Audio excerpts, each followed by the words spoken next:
افتح الباب. ماشي يا سيدي. السلام عليكم يا جماعة. السلام ورحمة الله وبركاته. اتفضل يا متر.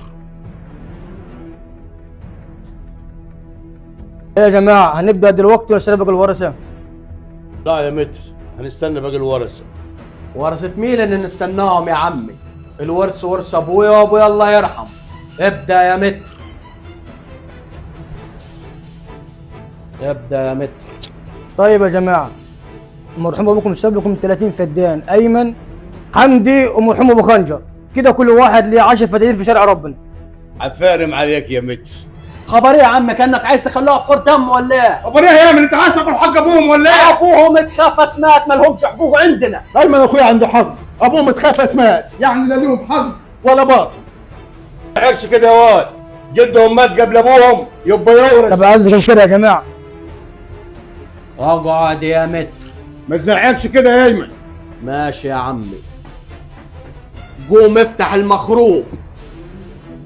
السلام عليكم. السلام ورحمة الله وبركاته. اتفضل يا ولاد ولدي. اتفضلوا فين يا عمي؟ في بيت جدهم يا ايمن. بيت جده. الله يرحم جده. قول لي يا عمي، انت عايز ايه؟ مش جدنا اللي عاوز، احنا اللي عاوزين. عاوزين حق المرحوم ابونا. حقهم جاهم كسر حقهم. اسمع يا عم انت وهم. انا ابويا ساب 30 فدان، انا 15 والراجل ده 15. ولو قامت ناقة الملك الصالح مش هياخدوا شبر واحد في ارض ابوي.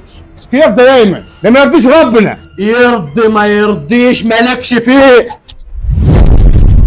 مد يدك على عمك يا ايمن، عمك اللي اكبر من ابوك.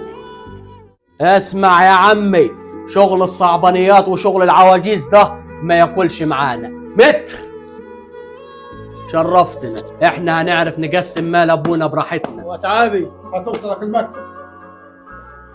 وانتوا مفيش واحد فيكم له شبر في ارض ابوه.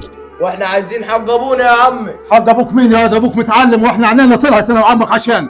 يعني ايه يا عمي؟ يعني اطلعوا بره بيتي.